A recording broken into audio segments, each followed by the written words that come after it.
on se retrouve aujourd'hui en live, un samedi. C'est pas commun pour moi. Je suis vraiment contente de vous retrouver ce matin, là, tout de suite, pour aller parler émotions. On va aller parler émotions avec Marine. Ma voix va se clarifier au fur et à mesure. Elle n'est pas trop coopérative ce matin. Donc je vois que Marine arrive tranquillement. Alors installez-vous. Prenez une petite boisson, un petit truc frais si ça vous fait plaisir. On va aller tirer au sort des petites questions au fur et à mesure. Enfin, moi, je vais tirer au sort les questions et Marine va me répondre. Donc, ce qui est plutôt chouette, c'est qu'on ne sait pas encore quelles sont les questions. Donc, préparation tranquille, parce que c'est l'été. Donc, on a envie de mettre du jeu dans ce live. Coucou Anaïs, je suis contente de vous voir me rejoindre. Coucou Céline. N'hésitez pas à me dire s'il y a des questions qui vous passent par la tête, auxquelles on n'a pas répondu dans les lives précédents, ou en regardant, peut-être vous vous êtes dit « Ah, mais ce truc-là, j'aimerais bien qu'on approfondisse ». Donc n'hésitez pas à mettre vos petites questions juste en dessous. On prendra le temps d'y répondre si nécessaire. Comment vous vous sentez ce matin ? Est-ce que c'est la forme ? Est-ce que chez vous aussi il fait frais ou est-ce que vous mourrez de chaud ? En Normandie, ce matin, on a 17 degrés. J'ai voulu déjeuner dehors, je me suis dit « Non ». Finalement, non. Donc, je vais tenter d'inviter Marine parce que je vois que...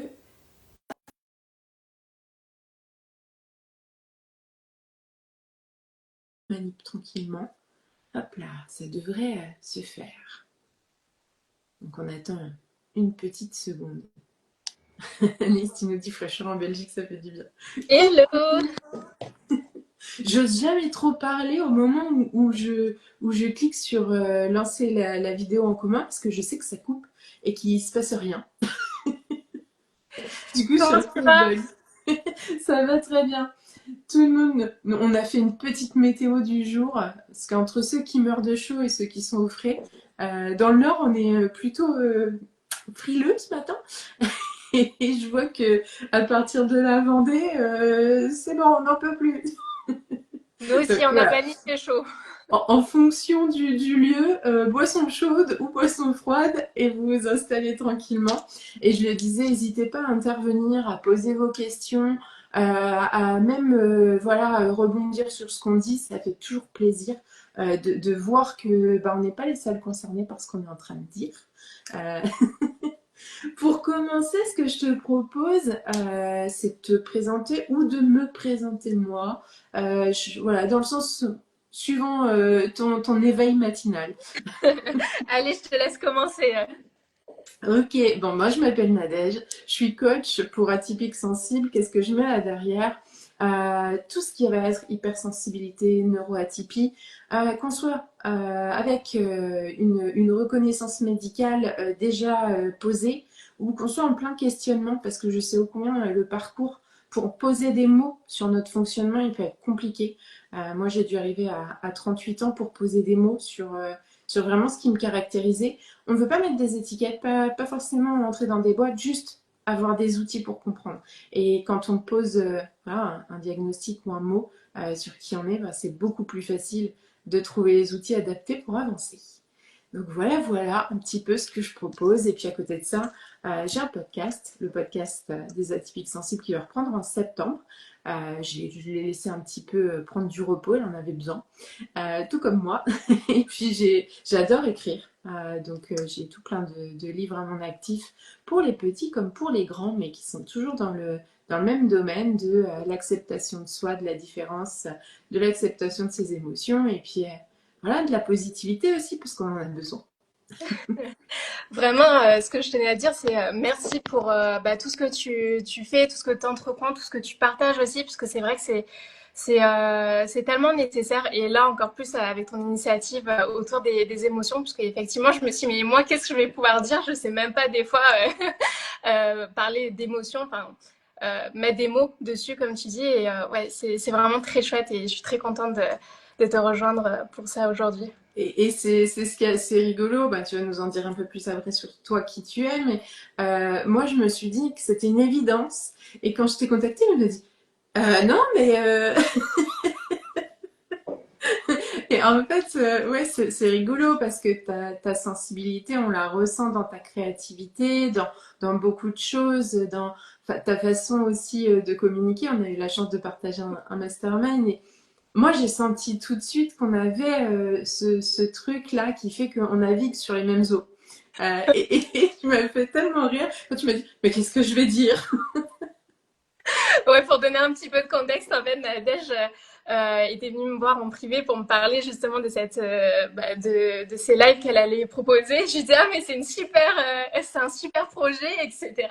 Et peut-être au bout de 5 6 messages, elle m'a dit, mais je crois que t'as pas bien compris. En fait, j'aimerais que tu y participes. Et je suis tombée des nues. Mais ouais, non, c'est très très chouette. Et puis j'ai pu regarder quelques extraits des autres lives que t'as fait et c'est extraordinaire. C'est top. Bah, on essaie, en fait, moi j'ai essayé vraiment d'inviter des personnes très différentes et que voilà, ça puisse aussi permettre à chacun de se dire, bah, je me reconnais dans telle chose et puis pas du tout dans telle autre. Et c'est ça en fait, c'est qu'on est tout un panel et il n'y en a pas un qui a exactement les mêmes graduations, les mêmes jauges que les autres. Donc voilà, moi j'aime bien inviter, faire connaître des fonctionnements un petit peu différents tout le temps.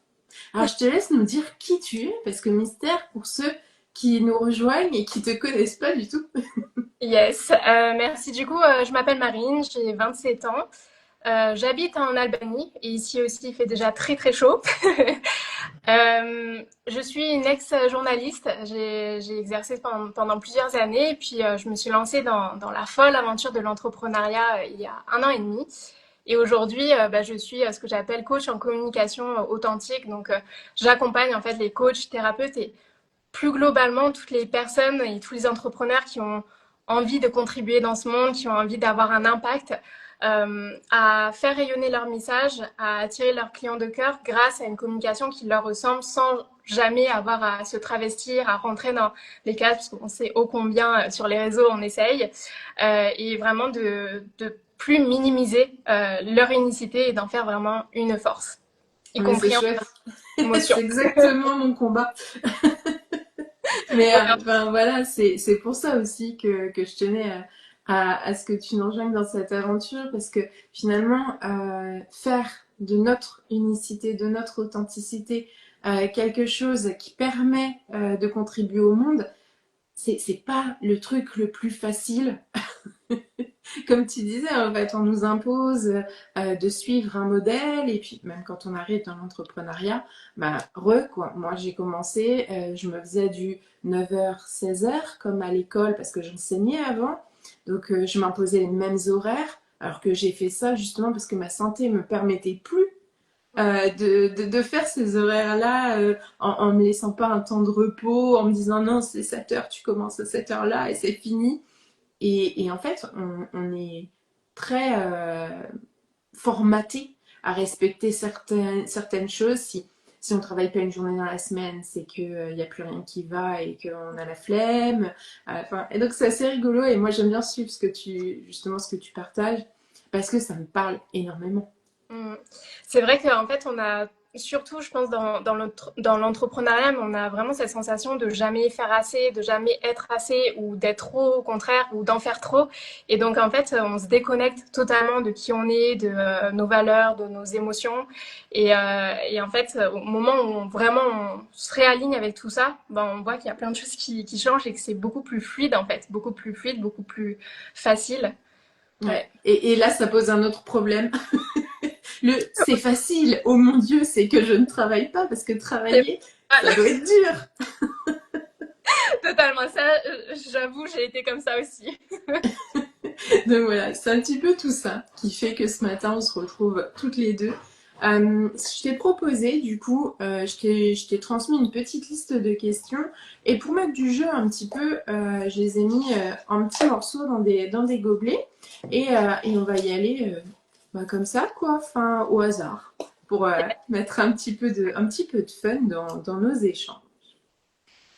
Alors, la première question, dans le domaine vraiment de l'univers émotionnel. Est-ce qu'il y a une émotion que tu as rejetée ou que tu as sous-estimée auparavant et maintenant tu te dis avec du recul, j'ai bien avancé. J'ai évolué avec cette émotion et je suis plus en paix avec elle. Honnêtement, je pense n'avoir jamais vraiment rejeté une émotion. J'ai toujours eu une facilité à les accueillir, à les analyser. Après, je pense qu'inconsciemment, forcément, il y a certaines émotions qu'on rejette, parfois dans les fortes périodes de tristesse, etc. Mais ça dure pas très longtemps pour moi. C'est assez facile, on va dire, de les accueillir et d'en faire un levier pour les jours d'après. Ah, c'est intéressant parce que tu vois, enfin, il y a ce truc où on le sait par la culture, par l'éducation, on a plus ou moins de facilité justement dans l'accueil des émotions. Il y a certaines familles où c'est une émotion se promène, le mental doit reprendre le dessus et on dirige tout de suite. Il est hors de question de se laisser envahir. Et toi, justement, tu as ce truc, est-ce que tu dirais que c'est plus lié justement au milieu dans lequel tu as évolué ou que tu te l'es autorisé toi-même? Je pense que moi j'ai très rapidement été dans ma bulle parce que c'est vrai que dans ma famille les émotions c'est pas quelque chose dont on parle vraiment. Je pense que ma mère et mon frère c'est plus au niveau de la colère où il va y avoir vraiment de l'émotion qui s'exprime. Mais tout ce qui est alors sensibilité, tristesse, etc. On l'exprime, enfin eux ne l'exprimaient que très rarement. Et en fait, moi j'avais cette faculté à aller dès petite, aller m'enfermer dans ma chambre pour exprimer toutes mes émotions en fait. Ouais, c'est rigolo hein, parce que moi je le voyais dans les classes que j'avais. Pour certains, c'est un truc, mais même les parents sont complètement déconcertés. Moi, me dire, mais je comprends pas, hein. Je sais pas d'où ça vient, mais en tout cas, quand il y a de l'émotion, on le ressent tout de suite. Ouais. Donc toi, tu te mettrais plutôt dans ce fonctionnement-là. C'est rigolo parce que, enfin, c'est aussi assez rare. Sur une classe de 30 enfants, peut-être j'en avais un ou deux où c'était paf, allez hop, j'ai un truc qui arrive, je sais ce que c'est, allez, on laisse passer. Mais c'est fou parce qu'à la fois, je sais les accueillir, mais pourtant, je sais absolument pas les nommer. C'est-à-dire, je vais être traversée par cette période, et ça peut être dans la même journée, hein, dans la même heure même. Et en fait, je vais me laisser totalement embarquer, autant par la joie que par la tristesse, etc. Et sans savoir vraiment bah, qu'est-ce qui se passe. Et c'est après coup, je vais pouvoir analyser et comprendre, mais voilà, je le vis à 200%. Ouais, donc tu vis peut-être dans le corps, vraiment, et ensuite, il y a l'intellect qui vient se poser là en disant, ouh, qu'est-ce qui s'est passé? Exactement, ouais. Donc c'est hyper intéressant que tu... Parce que finalement, toi, au niveau corporel, tu dois avoir une facilité à dire ça se passe là, pas forcément à mettre un mot sur ce qui se passe en fait. Dans le corps, je t'avoue, je me pose même pas la question. Je crois que c'est tellement. Et puis, ouais, vu que ça me submerge, c'est vraiment dans tout le corps. Et je suis tellement presque en transe en fait dans mes émotions que je fais même plus gaffe en fait à qu'est-ce qui se passe vraiment, comment je réagis, etc. Ouais, c'est des vagues fortes. Ouais, Ouais, exact. c'est souvent, enfin, chez les hypersensibles, soit on laisse aller, du coup, c'est très fort, soit on enferme et à un moment donné, on somatise. Ouais. Euh, Il n'y a pas vraiment de juste milieu où on laisse aller les choses doucement. C'est vrai que Euh, tu vois, tu dis ça. Moi, j'ai eu beaucoup de douleurs bah, somatiques. Donc, il y a une part de moi où effectivement, j'ai dû quand même refouler certaines émotions, etc. Certaines choses que je garde enfouies, même si je le vois pas forcément, et ça ressort au bout d'un moment au niveau de mon corps. Je vois là même encore maintenant, même si je le gère beaucoup mieux, je fais des crises que les médecins ont jamais réussi à analyser. Et dans les périodes, bon, c'est souvent lié au stress, hein, hmm. évidemment. Mais les périodes où je suis très stressée, etc., bah là, mon corps, il va vraiment me dire bah, tout ce que tu n'as pas exprimé autrement, bah, ça sort par les douleurs, par des paralysies, etc. Et c'est intéressant parce que j'ai échangé avec une personne cette semaine sur les avancées des neurosciences. Et justement, en fait, au niveau du stockage, là, actuellement, les dernières études montrent que d'un côté, il y a les mots et d'un côté, il y a les mémoires. Et Ouais. finalement, tout ce qui vient s'ancrer n'est pas possible à traduire par des mots, tout simplement parce que c'est pas dans le même hémisphère. On n'est Ah pas ouais. du même côté. Donc, ben, en fait, tout l'intérêt d'utiliser, moi j'utilise beaucoup l'art-thérapie, parce que finalement, on va pas passer par les mots, donc on va pouvoir aller dégager un peu le terrain, tu sais, t'as ce côté, oh mon Dieu, qu'est-ce qui s'est passé, c'est en friche, on va faire un peu de rangement.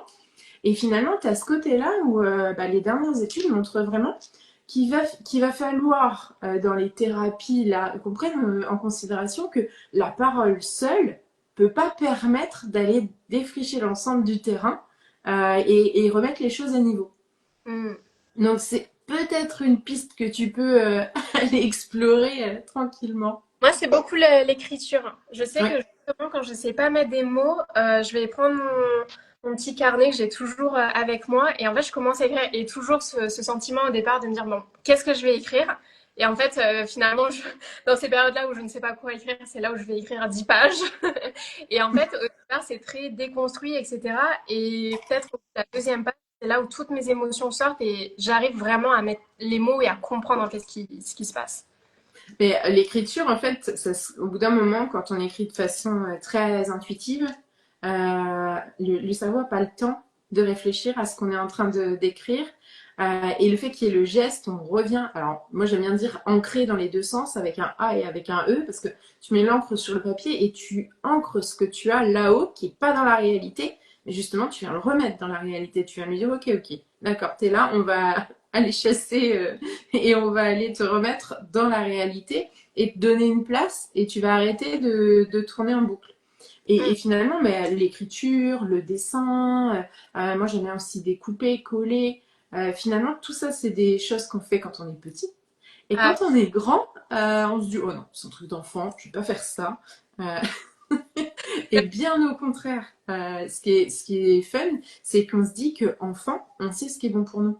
On se pose pas de questions, on fait. c'est vrai que maintenant que tu dis ça, mes parents ont toujours été fascinés et intrigués. Quand j'étais petite, je m'enfermais, mais je pouvais y rester 2 heures avec un ciseau et des feuilles et je découpais en tout petit. Donc mes parents, ça les rendait fous parce qu'ils avaient plein de brides Les confettis. de papier. De confetti, ouais, clairement. Et en fait, ça, c'était ma manière de m'exprimer à l'époque. Dès que j'étais triste ou que bah, j'étais submergée, pendant 3 heures à découper. Et Mais ça, c'est mon fils faisait beaucoup ça quand il était tout petit. Ce qui est assez rigolo quand on fait encore, maintenant il est beaucoup plus grand, après ado, et quand on range encore certaines caisses, on fait du tri de jouets, on retrouve des petits confettis de partout. pas vrai. Il Et y lui en aussi, a il a partout. perdu cette habitude du coup. Parce que lui, maintenant, il se souvient plus trop qu'il faisait ça, mais c'est quelque chose qui régule beaucoup en fait. Parce qu'il y a ce truc, on entre dans un espèce de flot, on se met dans une bulle et on sait qu'on va réussir parce qu'il n'y a rien d'impossible. Et finalement, c'est un geste très répétitif. Donc ça squeeze l'anxiété, enfin tout ce stress-là et le calme revient parce qu'on se met dans cette espèce de système de flow là. Et moi, je le retrouve beaucoup avec le crochet, la broderie, tout ce qui va, voilà, parce que ça me permet. Je sais que mon point de crochet, si je fais un truc qui est toujours le même, je vais faire 4 points identiques et je les répète et je les répète. Mm. Et finalement, je sais que je vais pas me planter parce que je le fais par automatisme. Mais en même temps, il faut que je sois consciente à ce que je fais, parce que si je me loupe, il va y avoir un trou. Et finalement, bah, moi, c'est mon truc. Et j'ai trouvé ce truc-là quand j'étais en pleine période de burn-out pour revenir vraiment à autre chose que le mental. Parce que de base, ce qui me fait cet effet-là, c'est la lecture. Sauf que, je sais pas si tu as déjà expérimenté le truc, mais en pleine période d'anxiété, fort stress, etc., t'arrives pas à lire plus d'une ligne. Tu relis, tu relis, tu relis, à un moment ça te gonfle et tu poses le truc. Moi, je passais mes journées, je pouvais lire 3 gros bouquins dans la journée, en fait. Je lis super vite. Grosse frustration arrivée au moment des crises d'angoisse et du burn-out, de comment je fais, où je vais, comment je vais réguler mes émotions si je peux pas m'échapper et partir en voyage dans un bouquin. Mm. C'est clair, et ça, c'est un constat que j'ai fait et qui est. Je culpabilise à chaque fois de me dire, mais je mets en place des routines. Effectivement, la lecture, je suis comme toi, je peux dévorer des livres. Je l'étais beaucoup avant, après à la fac, on est tellement dans le truc qu'on n'a plus le temps, donc je l'ai beaucoup mis de côté. Et en fait, souvent, quand je me sens bien, quand je me sens apaisée, je vais lire et je vais m'enfermer pendant X temps pour dévorer mes livres. Et les moments, et ça me fait du bien, et je sais que ça m'apaise. Mais les périodes où bah, l'anxiété est là, comme tu dis, incapable de faire ce genre de choses, mais comme je suis incapable de sortir, prendre l'air, alors je sais que c'est exactement ce qui me ferait du bien. Et en fait, c'est ce paradoxe de quand tu vas mal, tu es incapable de faire les choses qui te font du bien, en fait. Ouais, et c'est très difficile à accepter, donc je sais pas si parmi ceux qui nous écouteront, bah, ça va leur parler, mais moi, toutes les personnes avec qui j'ai échangé et qui sont passées par le burn-out ou vraiment une espèce d'épuisement constant lié à la parentalité, au domaine du professionnel, eh ben, on culpabilise beaucoup parce qu'il y a ce côté de, mais en fait, je sais le faire, mais pourquoi j'arrive pas à le faire? Et tout le monde nous dit, mais fais, comme tu dis, sors, va prendre l'air, bouge, fais des activités. Mais en fait, non. Enfin, et il y a un blocage, et ben, il faut trouver cette espèce de petit truc qui fait que on peut passer un pas. Comme cette espèce de première petite marche qui va nous amener petit à petit vers les systèmes de régulation qu'on connaît et qui nous font du bien. Et c'est tout un apprentissage, mais ça se fait pas en entendant. Mais fais-le, va crier au milieu de la forêt, va courir, va. Bah, en fait, oui, mais non. Et c'est un apprentissage et même parfois on le sait, on l'a intégré et on retombe dans nos vieux travers. Et moi qui travaille beaucoup avec des coachs, des thérapeutes, bah, j'en vois tellement qui c'est leur métier, ils sont là-dedans, ils savent ce qui est bon pour justement réguler leur système nerveux, souffler, etc. Et pourtant c'est les premiers à s'épuiser parce qu'ils donnent tellement aussi pour les autres qu'en fait eux bah, il reste secondaire, malheureusement, et donc il tombe là-dedans. Et ça, c'est hyper frustrant de l'extérieur de voir ça, et pour eux, c'est triste parce qu'ils ne pourront pas non plus aider autant les personnes qui voudraient si eux-mêmes ils sont dans le down. Ouais, c'est l'image, tu sais, du masque à oxygène dans l'avion qu'on utilise beaucoup en coaching. C'est-à-dire que l'avion, il est en panne, il y a des trucs qui se passent dans tous les sens. Si toi, tu décides pas de te faire passer en premier et de mettre ton masque à oxygène, la première personne à qui tu vas poser le masque, ben après, c'est fini, il n'y en aura pas d'autres, alors que tu pourras en sauver de multiples si tu Mm. fais attention à toi en premier. Euh, et ça, c'est un truc qui vaut pour les entrepreneurs dans le système psy, coach, thérapeute, mais qui vaut énormément aussi pour les mamans, parce qu'en tant que maman, les enfants passent avant, on s'oublie, et qui veut s'occuper des enfants si jamais on est au bout du rouleau? Ben, ça va se compliquer. Donc, il y a beaucoup ce système-là, même dans les fratries où les parents sont très occupés, il y en a en général un qui prend le lead, qui s'occupe des petits frères, des petites sœurs, qui s'oublie complètement. Donc c'est Mm. un schéma qu'on a tendance à répéter dans plein de domaines de vie. Ouais, c'est clair. Je te propose qu'on continue. Alors, si tu étais une émotion, tu serais... Est-ce que je peux en dire plusieurs? Vas-y, une émotion multiple. Ouais, ambivalence, ambivalence. Alors, ma réponse, je vais être un peu la suisse sur toutes tes questions, je le sens. Pas grave, je suis normande, tu sais. On sait pas trancher. En fait, j'ai envie de dire l'amour, l'enthousiasme enfin, plus que l'enthousiasme, l'émerveillement. L'amour et l'émerveillement, c'est vraiment des choses qui me caractérisent. Après, comme je te disais, vu que j'intègre toutes les émotions, il y a aussi beaucoup la peur, je dirais. En fait, l'amour, la joie, l'émerveillement, c'est ce qui est socialement joli sur le papier, etc. Mais en réalité, on a toujours la face un Ouais. peu down. J'aime bien dire que chaque lumière a son ombre. Voilà, c'est ça. Et moi, je pense que ça serait vraiment la peur parce que bah, c'est lié directement, je pense, au stress et à l'anxiété. Et, euh, et les peurs sont là quotidiennement. C'est mes moteurs et mes guides, autant que l'amour et l'enthousiasme. Ouais. Mais c'est assez rigolo ce que tu dis là, parce que on a tendance à diaboliser la peur. Mais la peur, c'est ce qui fait qu'on est en vie. Euh, il n'y a pas de miracle. Si à un moment donné, nos ancêtres n'avaient jamais eu peur de rien, ils se seraient fait dévorer par un animal sauvage. Enfin, et c'est vraiment, comme tu dis, il faut qu'elle nous guide, qu'elle nous Mm. fasse avancer, mais il ne faut pas qu'elle devienne un blocage. Exactement. Et ça, c'est hyper. Je trouve la peur, c'est l'une des émotions qui me fascine le plus parce que à la fois, c'est, comme tu dis, presque un instinct de survie. Et de l'autre, c'est vraiment, je le vois, moi, du coup, l'un des sujets de prédilection que j'ai, c'est vraiment l'alignement, etc. Et j'ai remarqué que ce soit pour moi ou pour mes clients, par exemple, dès qu'il y avait une voie vraiment où ils avaient envie d'aller, ça leur ressemblait, même moi, les projets qui me tiennent le plus à cœur, bah, c'est là où il y a le plus de peur. Et en fait, bah, aujourd'hui, je sais que c'est aussi ma boussole de me dire, bah, ok, si j'ai peur, c'est pas pour rien. C'est peut-être qu'il y a une belle chose qui m'attend derrière, mais forcément, peur de l'inconnu, peur de réussir, d'échec, etc., qui fait que, hop, ça nous met en retrait. Et en fait, c'est ce cas de dire, ok, bah, en fait, la peur va nous accompagner et c'est juste un bon levier pour savoir où on doit aller ou pas. Ouais. Et ben, en fait, moi, c'est vrai que j'ai tendance à dire, si j'ai peur et que je risque pas ma vie, j'y vais. Tu vois, il y a ce Mm. côté parce que, ok, on peut avoir une véritable peur. Il y a un truc hyper dangereux.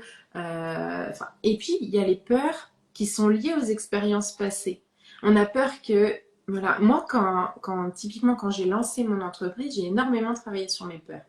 Parce que je n'osais pas lâcher mon CDI dans l'éducation nationale pour créer mon entreprise. Parce qu'il y avait tellement de schémas derrière de toute façon tu vas te louper, enfin tout le monde va te détester, tout le monde va te juger, tout le monde va te trouver nul. Et en fait, il y avait aussi ce truc de j'ai peur de perdre des gens auxquels je tiens. Et quand je suis allée creuser sur mes peurs, c'est remonté très très très loin, c'est remonté aux personnes que j'ai perdues sur mon chemin. Toutes les personnes à qui je tiens et que j'ai perdues sur le chemin, qui sont décédées pour la majeure partie. Et en fait, c'est voilà, et se dire, j'ose pas créer mon entreprise parce que j'ai perdu des gens sur le chemin et je ne veux plus en perdre, mais en fait, c'est logique. Ouais. Mais enfin, faut pas que ça s'arrête là. Il faut le comprendre pour se dire, bah, en fait, monter mon entreprise, ça va pas faire mourir les gens. Enfin, Mm. et ton cerveau, il fait des liens, des associations, mais de folie. Et si tu vas pas les creuser un petit peu, bah tu t'arrêtes.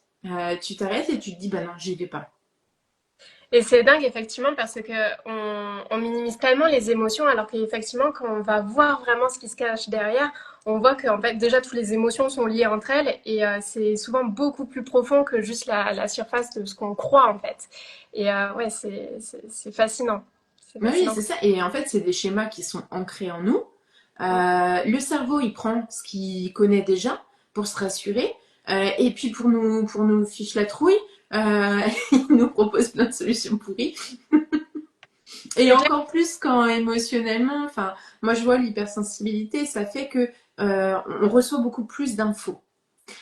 Donc, il y a beaucoup plus de chances que le cerveau nous propose des trucs tout pourris. Parce que bien évidemment, plus d'infos, plus de propositions, et c'est en général à peu près, moi je dirais, il me propose deux tiers de choses pourries et un tiers de choses sympas, quoi. Ah, Donc voilà, après, c'est une question d'habitude aussi. Je sais très bien, quand je me pose là, je me dis, ok, je vais faire un truc nouveau. Je sais que je vais avoir peur. mm. Mais Et c'est voilà. l'adrénaline qui nous stimule, hein, cette Mais peur-là. oui, ouais, il y a toutes les hormones derrière qui viennent s'activer. Mais à un moment donné, quand on se connaît, quand on sait ce que ça va provoquer, moi je sais que je vais devenir rouge écarlate, que je vais avoir chaud, froid, chaud, il n'y a rien qui va, j'ai l'impression que je vais avoir une grippe ou j'en sais trop rien, juste parce que je veux faire un truc que je fais pas habituellement. Mm. C'est complètement, tu te dis c'est disproportionné. Enfin, C'est clair. mais c'est voilà, et ça fait beaucoup rire à mon fils parce que lui aussi il devient rouge. Donc il se dit c'est bon, maman elle devient rouge comme une tomate, ça ne l'empêche pas de vivre, moi aussi, allez, on y va.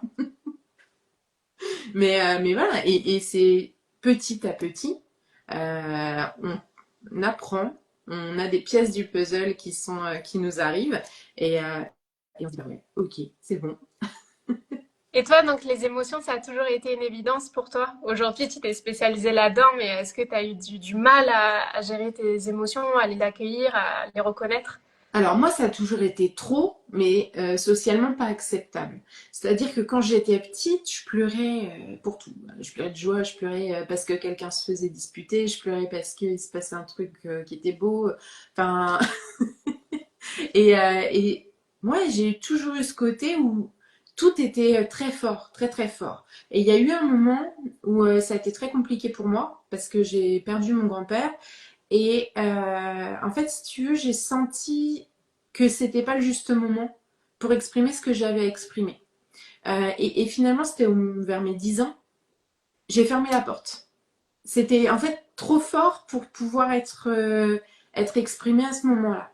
Et je dirais peut-être jusqu'à mes, allez, 25, 30 ans, on va dire. Il y a certaines émotions que je me suis interdite d'exprimer.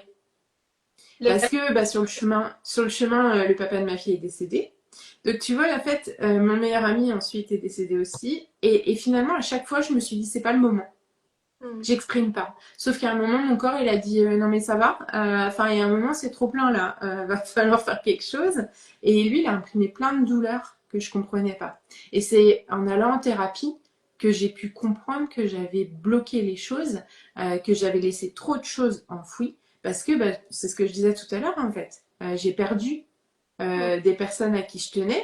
Je me suis pas autorisée à ce que mes émotions elles sortent parce que c'était pour moi pas le moment. Il y avait d'autres priorités autour. Et à ce moment-là, mais quand ça te revient parce que les priorités, quand ma fille a grandi par exemple et qu'elle était plus autonome, à ce moment-là, mon corps il a dit bah maintenant occupe-toi de toi. Hmm.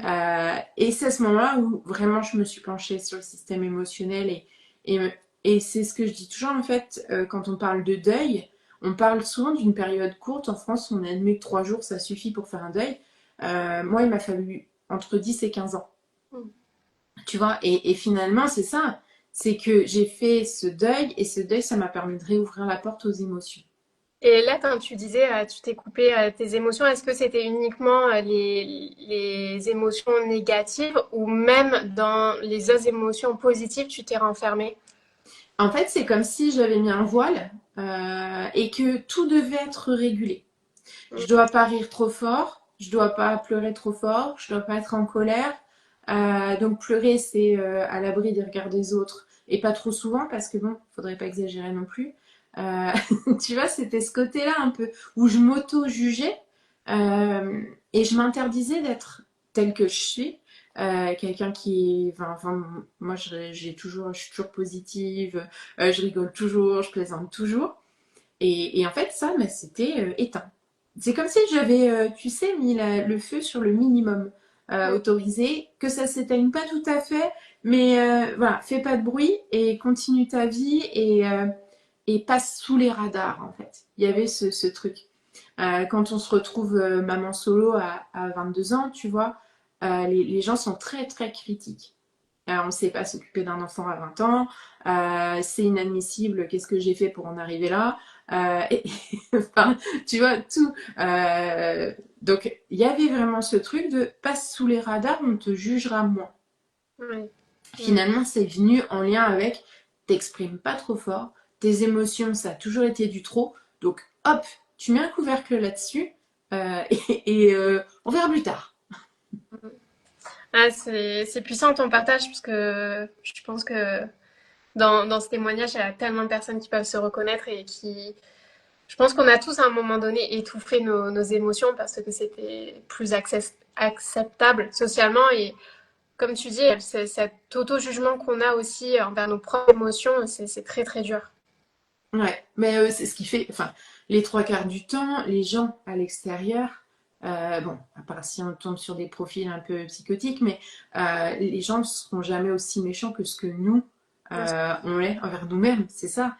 Donc après, oui, je le dis, il y a des exceptions, hein, il y a des profils très particuliers psychologiquement qui aiment faire du mal aux autres, mais ça, c'est pas la majeure partie, heureusement.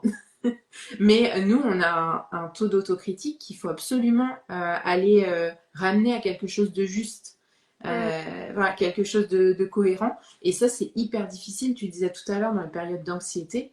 Moi, je trouve que waouh,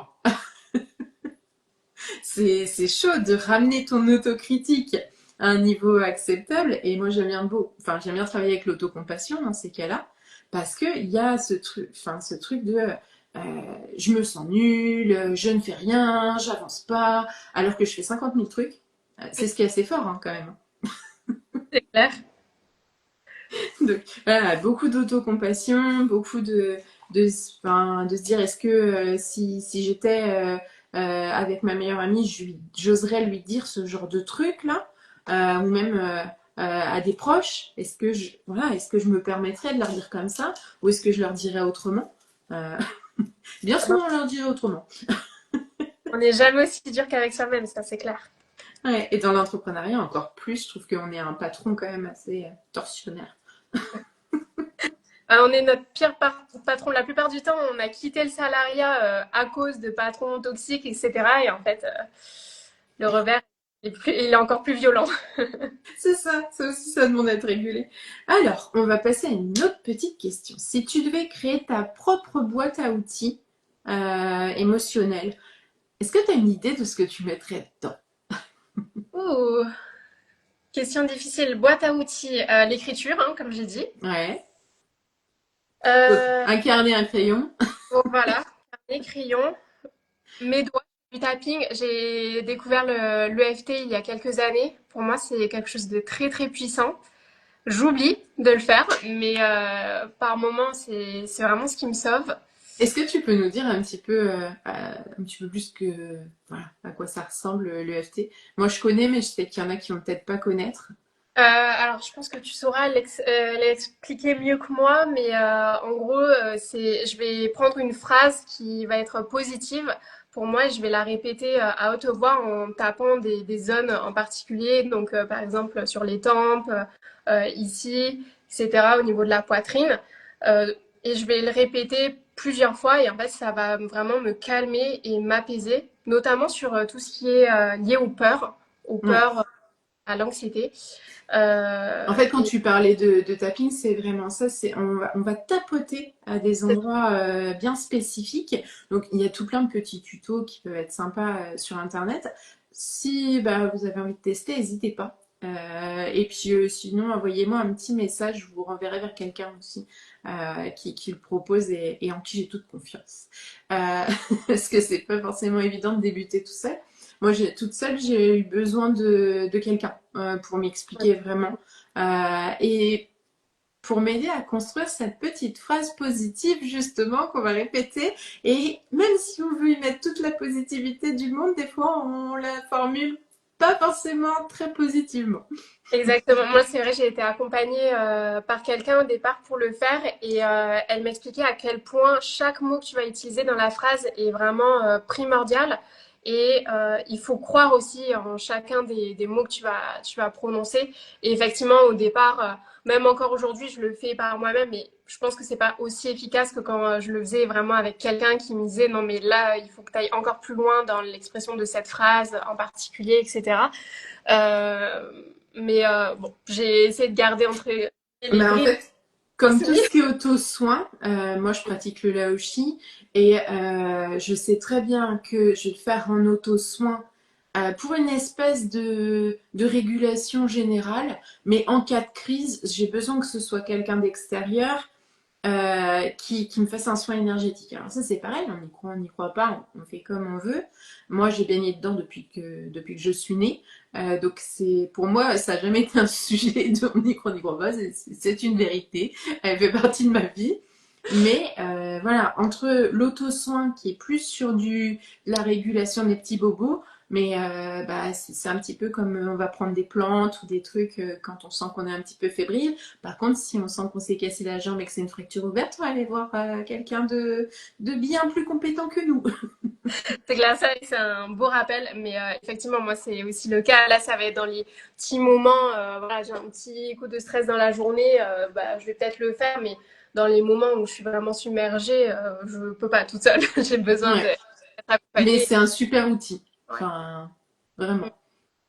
Est-ce qu'il y a autre chose que tu as envie de mettre dans cette boîte?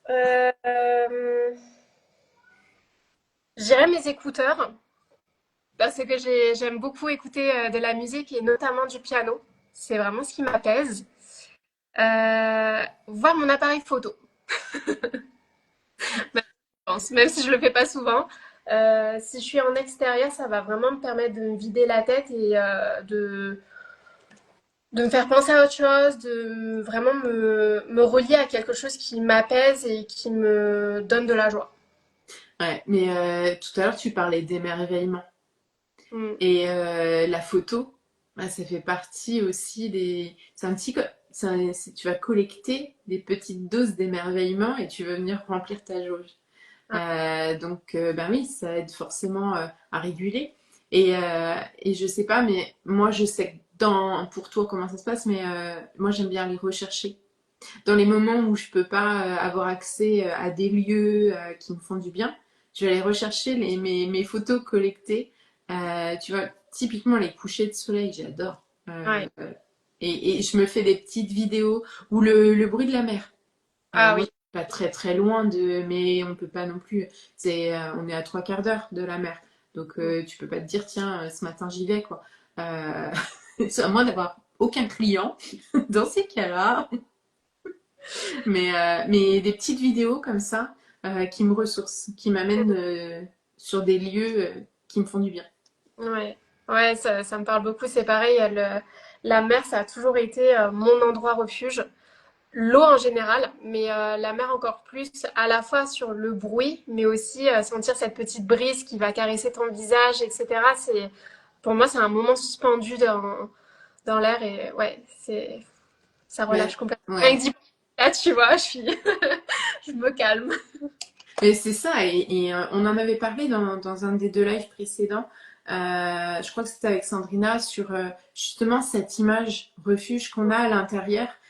Et là, tu vois, toi, de par les sensations, c'est ce petit vent qui va venir sur ton visage, qui te reconnecte directement au lieu. Mm. Moi, c'est l'eau sur mes pieds, tu vois. Enfin, Ah j'adore ouais. cette sensation. Tu sais, nous, on a la Manche, hein, donc bien évidemment, c'est rarement très chaud. Euh, c'est pas la Méditerranée du tout. Donc en ce moment, on a des températures, elle va être à 15, 16, 17 dans ces eaux-là, quoi. Et c'est cette fraîcheur, en fait, qui arrive sur mes pieds, qui me reconnecte tout de suite.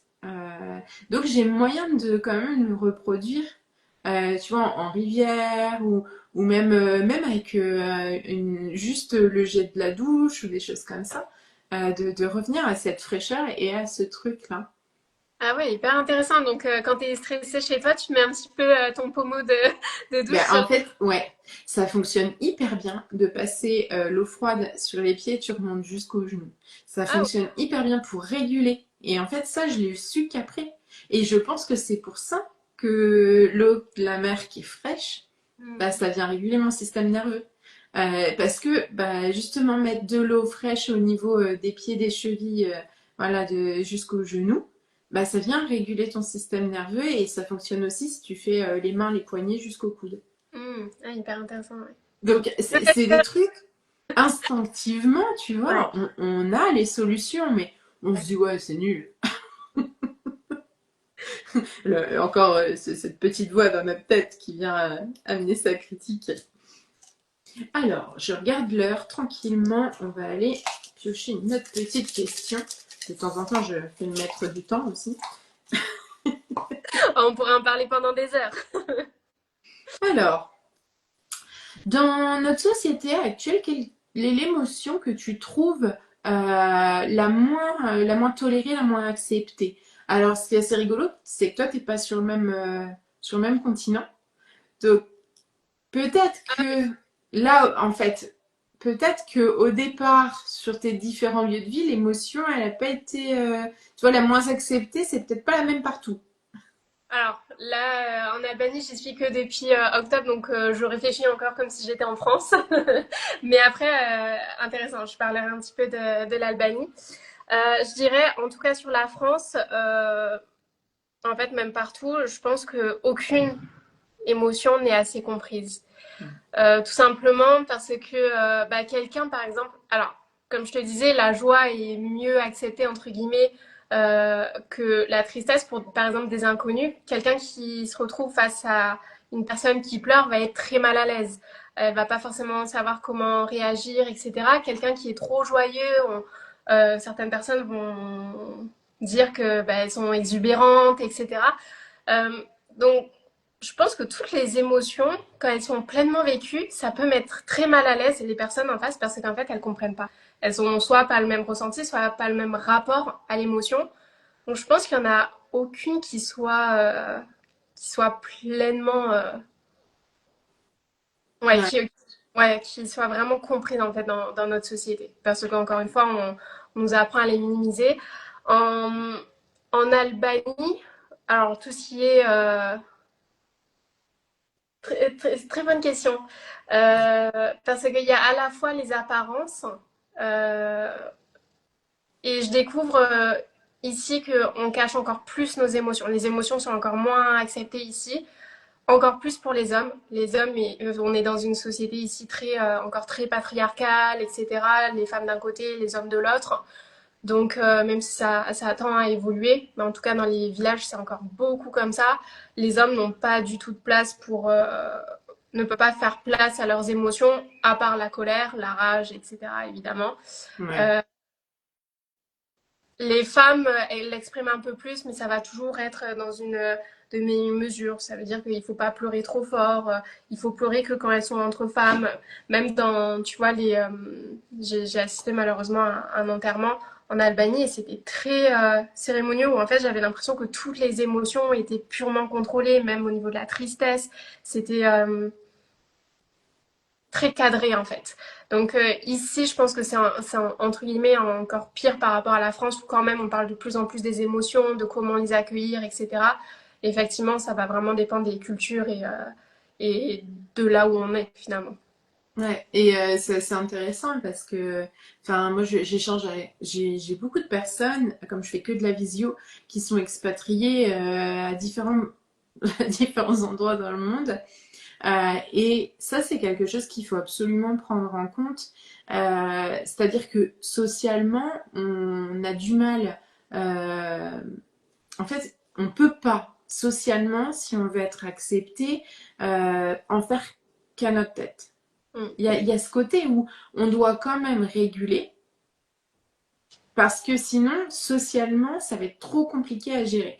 Et du coup, ça crée une espèce d'angoisse qui vient enfin, s'ajouter au fait qu'on a... Et comment trouver le juste milieu entre j'exprime, mm, je suis authentique, mais je suis aussi dans les clous socialement parlant. mm. Ouais, Et, ah ouais. et là, bah, ce que tu nous dis, tu vois, c'est hyper intéressant, c'est que même quand on est en voyage à l'étranger, quand on est expatrié, bah, c'est intéressant d'aller se pencher, de regarder un petit peu ce qui se passe et de se dire, ok, moi, d'instinct, mon fonctionnement, c'est ça. Est-ce que je me l'autorise ou est-ce que je décide consciemment de baisser le volume pour que ce soit accepté autour? Et il y a des fois, c'est tellement, enfin, moi, je sais que euh, dans la, quand j'avais les enfants en classe, pour certains, dans leur cocon familial, quand on est en colère, on a le droit de tout casser. Ben, c'est la même chose. Quand on est une petite micro-société comme une classe, c'est pas parce qu'on est en colère qu'on va détruire tout ce qui se passe autour, tout ce qui, les Mm. gens, le matériel, tout y passe. Et finalement, le milieu dans lequel on évolue va aussi venir nous faire bouger les curseurs. Mm. Bah, c'est clair, et puis ça va vraiment dépendre les personnes en qui on a vraiment confiance, parce que finalement, on ajuste notre jauge selon bah, si on est persuadé que la personne en face de nous va nous accueillir tel qu'on est, bah voilà, on va pouvoir laisser s'exprimer tout ce qu'on ressent, et voilà, dès qu'on est avec un groupe beaucoup plus large, bah, on va quand même porter un masque d'une certaine façon, même si on essaye de rester authentique, etc. C'est, euh, rares sont les personnes qui arrivent à totalement se détacher du regard des autres et on a toujours on est quand même des êtres sociaux, donc on a envie d'appartenir à un groupe, etc. Et c'est clair, moi par exemple, bah, je te disais, l'une des émotions qui me caractérise le plus, c'est l'amour et je l'exprime pas du tout de la même manière quand je suis en France ou quand je suis en Albanie. Parce que ici, c'est pas entre guillemets acceptable. Je peux pas exprimer mon amour comme comme je le ferais en France. Donc ouais, c'est fou de voir que bah, finalement, même si on essaye de se rapprocher le plus de qui on est, etc., il y a toujours cette partie bah, face à l'autre finalement. Ouais, mais tu sais, j'aime beaucoup, moi, en PNL, en programmation neurolinguistique, on dit la carte n'est pas le territoire. C'est qu'en fait, nous, on a notre propre vision du monde, et puis chaque personne a sa propre vision du monde. Et à un moment donné, pour se sentir bien, il faut qu'on arrive à combiner notre carte du monde avec celle des autres tout autour. Mm. Ah ouais, c'est une belle image ça. Ben, et c'est un travail qui se Ouais. fait sur le long terme, mais c'est un travail, moi, que je retrouve aussi quand je coach des gens par rapport à leur relation amoureuse. C'est-à-dire que bien souvent, alors, les femmes, je pense, plus que les hommes, parce qu'on a été baigné dans ce truc de Disney, de prince charmant, de il est possible que d'un coup, sur son cheval blanc, surgisse la personne parfaite, tu sais, sur elle entre dans tous les critères qu'on s'est fixés. Et finalement, on se crée une espèce de carte, et sans se dire que la personne si parfaite qu'on puisse la voir à ce moment-là, mais elle a une autre carte du territoire et qu'elle aussi, elle a des besoins et des exigences. Et souvent, ben, c'est hyper important de se dire, je me pose 2 minutes, moi j'attends ça, mais est-ce que l'autre, il est en mesure de me le donner maintenant? Ouais. Et sur les émotions, c'est ça, c'est que je pleure, j'attends que l'autre vienne me consoler. Oui, mais est-ce que l'autre, il a pas autre chose qui le préoccupe se dire, s'il vient de crever un pneu ou quoi, il va pas venir te consoler, il a d'autres chats à fouetter. Et c'est ça, c'est qu'on peut pas, et socialement parlant, comme tu disais, ben, en fait, l'amour que tu as exprimé, il faut que tu trouves un autre moyen de l'exprimer, parce que socialement parlant, ça pourrait être très compliqué à gérer pour les gens qui sont autour. C'est clair. Mm. Je fais comme toi, je fais des petites pauses hydratation. Hyper important, hein, parce que avec ma Surtout migraine, avec il faut. Alors, je te propose qu'on passe tranquillement à la dernière petite question. Quelle phrase, citation ou mantra sur les émotions aimerais-tu transmettre à celles et ceux qui nous écoutent? Alors, peut-être sur les émotions, le mantra ou la phrase, ou peut-être qui fait lien pour toi. Je réfléchis. Alors, ça sera pas vraiment un mantra, euh, mais ça revient un petit peu à ce qu'on s'est dit au début. C'est de pas fuir ses émotions parce que derrière chaque émotion se cache un message précieux. Euh, J'avais parlé tout à l'heure de boussole intérieure. Pour moi, c'est vraiment l'image qui me vient. Et, euh, et aussi qu'en fait, nos émotions, c'est vraiment la preuve de notre humanité. Et ça, c'est vraiment extrêmement précieux et c'est quelque chose à chérir finalement. Ah, c'est beau. Mais je milite pour la recherche du message. Non, et c'est vrai, hein, quand on dit oui, c'est inacceptable de se mettre en colère, je veux pas me mettre en colère, je fais n'importe quoi, je fais... Oui, mais qu'est-ce qu'elle vient dire? Mm. Et moi, je le sais, à chaque fois que je suis en colère, sans raison palpable, tu vois, tu sais, le matin où tu te lèves et tu sens que ça va pas le faire. Il y a un truc, t'es déjà en colère alors qu'il s'est rien passé.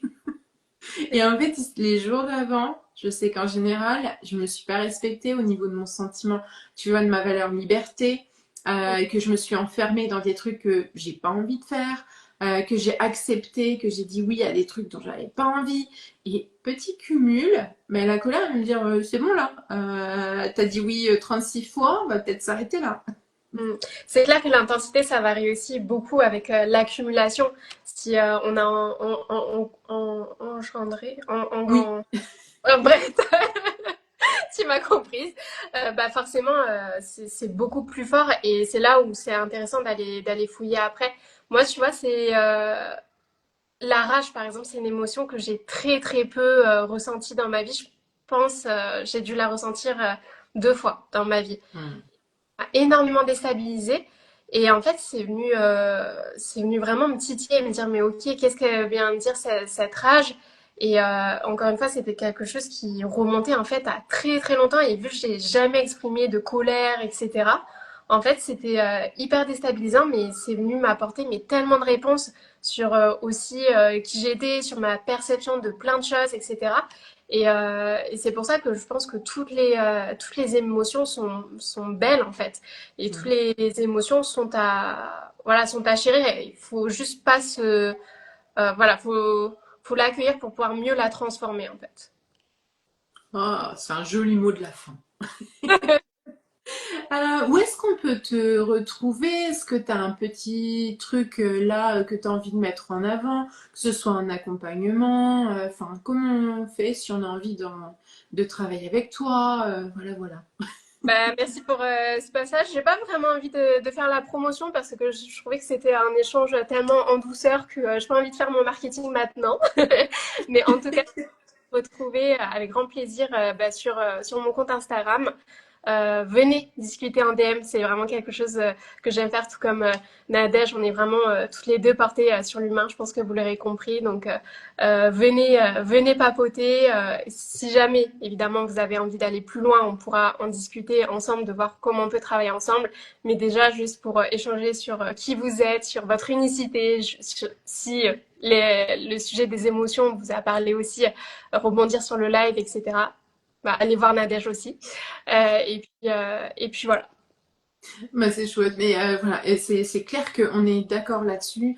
C'est pas parce que vous venez nous dire ah c'était chouette ce passage du live. Ah par contre ce truc, ce vidéo, c'est pas, on va pas vous balancer un accompagnement froidement, ni l'une ni l'autre. Voilà, moi j'adore échanger, j'adore papoter bien souvent. Je fais des appels de 30 minutes, des petits appels découvertes avec des gens des fois que je revois pas parce que finalement les 30 minutes leur ont suffi et qui reviennent 2 ans après me dire ah bah finalement maintenant et c'est ça voilà. Il n'y a pas d'obligation, on échange, on papote et ça crée des fois des prises de conscience et moi c'est ce que j'aime. C'est pour ça que je fais ce métier-là parce que ça me rappelle le petit, tu sais, la petite étoile dans les yeux des enfants qui comprennent un truc. Euh, dizaines, centaines, unités, là. Genre, ah et moi, les tout petits, c'était cette étoile que j'aimais voir briller dans leurs yeux. Et finalement, c'est tout ce qui m'importe, c'est que bah, je fasse briller plein de jolis yeux tout autour.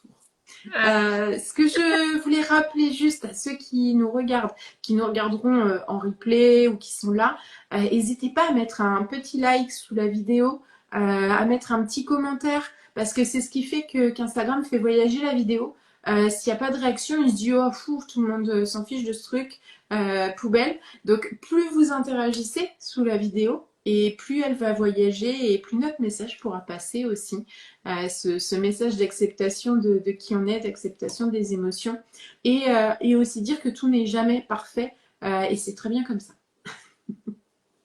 Magnifique mot de la fin. Merci beaucoup Nadège pour ton invitation et pour ce bon moment que j'ai passé avec toi. Et bah, on se dit à bientôt. À très bientôt, bonne journée. Bonne journée à tous.